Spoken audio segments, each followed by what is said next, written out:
topics are there on the table. Now, defense is one sector, energy is another sector, and other sectors include the discussions that are over the China's growing influence on the Indian Ocean. Now, appreciate you both joining me this morning, and thank you very much, sir, for joining me on this broadcast. All right. All right, I also have Mr. Dilip Cherian, who's the image guru, joining me live on this broadcast. All right, appreciate you joining me this morning, sir. How exactly do you visit, do you understand this visit and the kind of bond that has been shared by both the leaders, specifically after a long time? And this is very important to see because this is the second leg of the foreign tour of Prime Minister Narendra Modi after Thailand. How does it, in fact, give it an impression of the kind of deliberations and discussions that will be coming out as a result? Thank you, Simran. There are two aspects to this. One is the imagery and the optics of it.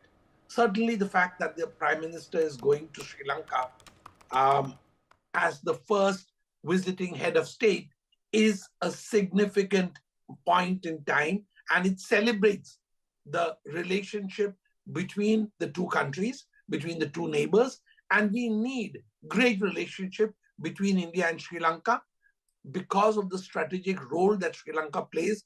As was mentioned, both the Quad as well as our southern regions are particularly amenable to great cooperation between the two countries. That's one.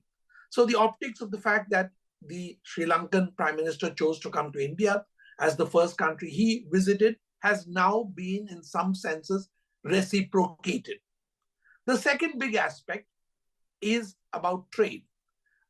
Given that Trump has just announced a whole bunch of very worrying tariffs on Sri Lanka, will affect that country's economy very badly. So this is a time when Mr. Modi on his visit can put through a whole bunch of agreements which will make sure that India becomes a kind of warm receiving spot for a lot of the product that Sri Lanka exports. Remember, the Sri Lankan economy has been in the doldrums for the last eight years at least, and anything that we give them beyond the grants, beyond the $1.5 billion which we've given as aid, is going to actually be in terms of enhanced trade agreements. Sri Lanka buys a lot from India and can buy a lot more, but India needs to become a much bigger buyer of a lot of the stuff that Sri Lanka has been exporting to America and to other parts.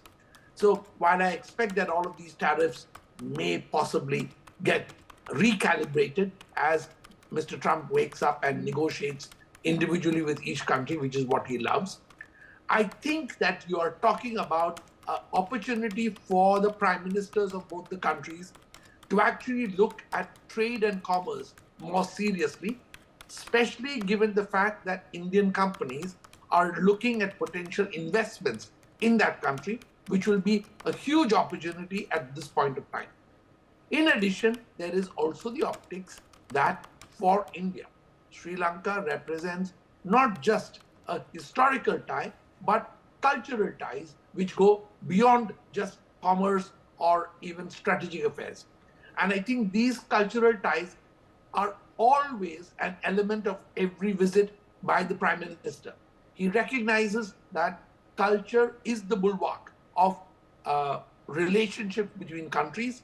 And once you cement people-to-people ties, issues like the fishing island issue become much less provocative, and politicians on both sides of the fence recognize that when people have a warm interaction with each other. Well, all right, Mr. Cherian, thank you very much for being with